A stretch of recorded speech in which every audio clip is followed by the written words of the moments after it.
Assalamualaikum warahmatullahi wabarakatuh. Perkenalkan, saya Ariyanti Syah Rahayu dengan NIM 2430860 dari Prodi Psikologi kelas 4A. Pada video kali ini, saya akan membahas mengenai epistemologi dalam Islam. Jadi, mohon untuk disimak ya. Oke, teman-teman, di dalam Islam menuntut ilmu bukan sekedar mengejar kecanggihan teknologi seperti yang dicapai oleh negara barat, melainkan sebuah kewajiban untuk membangun peradaban yang beradab. Agar pencarian ilmu ini tidak tersesat atau sia-sia, kita perlu memahami epistemologi Islam, yaitu cara kita memahami pengetahuan yang tidak hanya mengandalkan logika dan pengalaman indrawi, tetapi juga menempatkan wahyu sebagai sumber kebenaran tertinggi, dengan menyatukan antara akal, fakta lapangan, dan panduan agama. Ilmu yang kita miliki akan menjadi proporsional, membawa kemajuan duniawi sekaligus tetap berpijak pada nilai-nilai keimanan yang bermanfaat bagi sesama. Jadi yang pertama, hakikat pengetahuan dalam epistemologi Islam.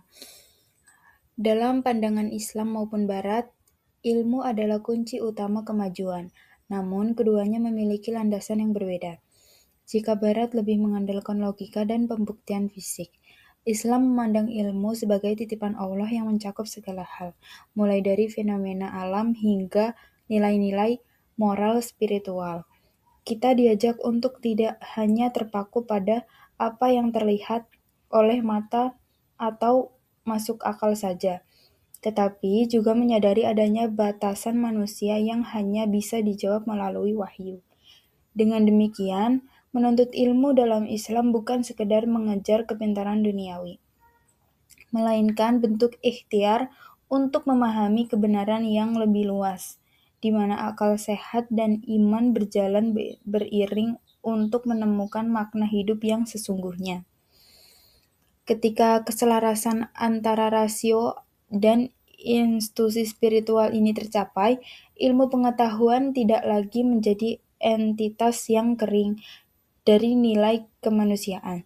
Kesadaran akan hakikat ilmu sebagai titipan ilahi ini juga akan melahirkan kerendahan hati intelektual, di mana seorang penuntut ilmu tidak akan terjebak dalam kesombongan kognitif, melainkan semakin terdorong untuk mengamalkan pengetahuannya demi kemaslahatan umat.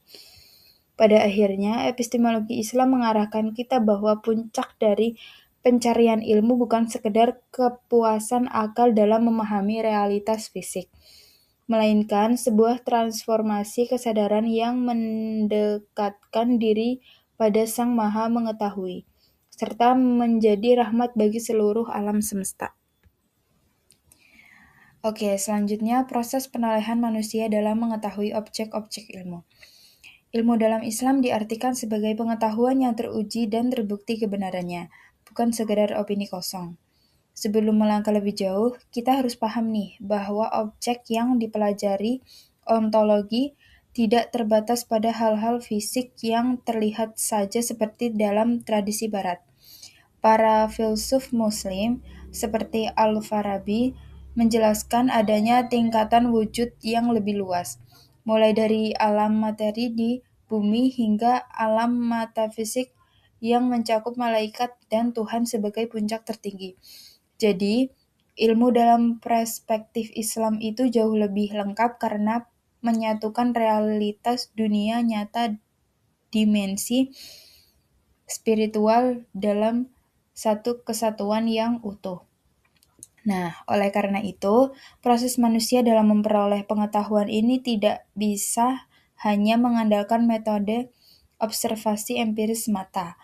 Untuk menjangkau objek-objek ilmu yang berlapis tersebut, Islam mengakui berbagai instrumen makrifat yang saling melengkapi, mulai dari panca indera untuk menangkap gejala materi, akal sehat untuk menganalisis hukum alam, hingga kesucian hati atau qalb, dan institusi yang dibimbing oleh wahyu untuk menangkap realitas metafisik.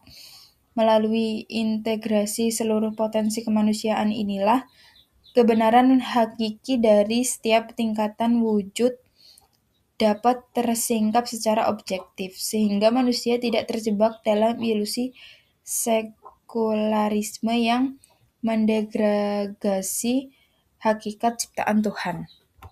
Yang ketiga, sumber pengetahuan dan metode keilmuan dalam epistemologi Islam. Jadi, di dalam Islam, pengetahuan diperoleh melalui 3 jalur utama yang saling melengkapi, yaitu antara lain ada akal, institusi, dan wahyu. Akal berfungsi untuk berpikir logis dan menganalisis dunia fisik, sementara institusi memberikan pemahaman mendalam secara tiba-tiba. Namun, karena akal memiliki batas, wahyu hadir sebagai sumber kebenaran tertinggi yang menjelaskan hal-hal spiritual dan metafisik di luar jangkauan logika. Pada filsuf Muslim menegaskan bahwa ketiganya tidak bertentangan. Wahyu menjadi panduan moral, sedangkan akal dan pengalaman membantu manusia memahami rahasia alam semesta. Gabungan ketiganya menciptakan pemahaman hidup yang utuh, baik secara material maupun spiritual.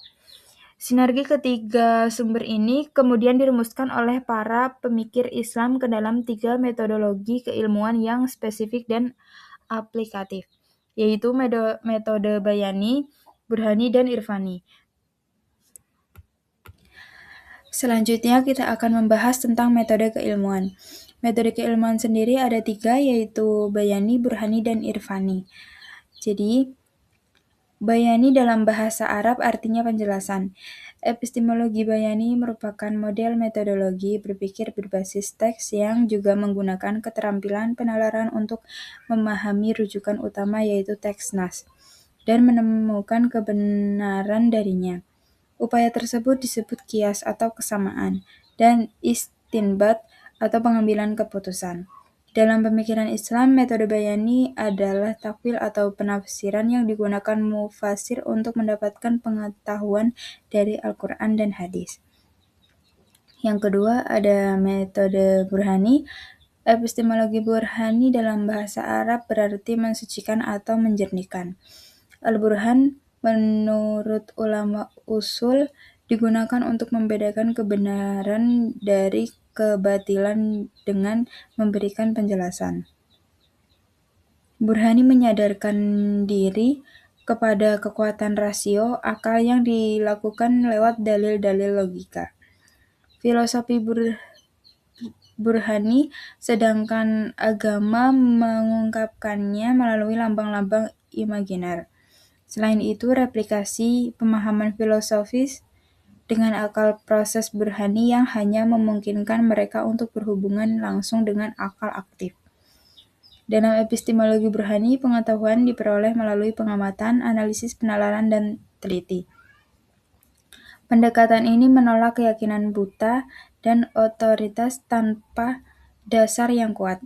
Setiap klaim atau pendapat harus diuji melalui argumen yang rasional dan dapat diverifikasi secara empiris.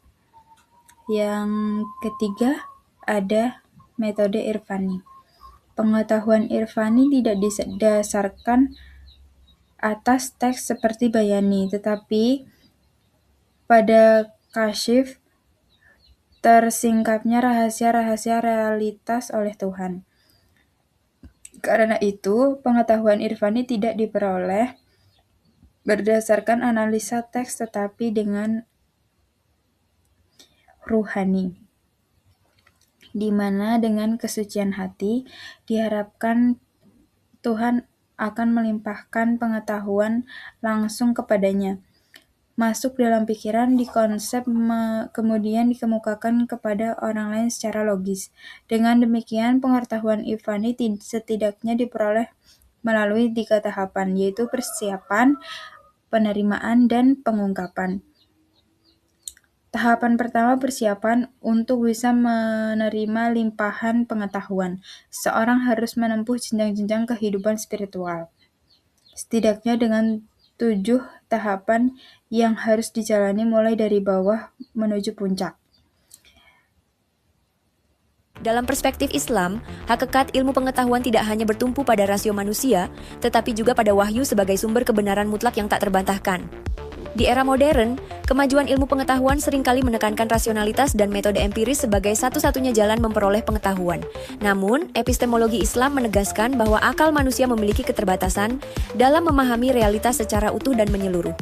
Oleh karena itu, wahyu berperan sebagai penuntun dan pelengkap bagi nalar manusia agar tidak tersesat dalam kesesatan pemikiran. Al-Quran dan Sunnah menjadi landasan utama dalam menuntun manusia untuk memperoleh ilmu yang benar, bermanfaat, dan sesuai dengan nilai-nilai moral.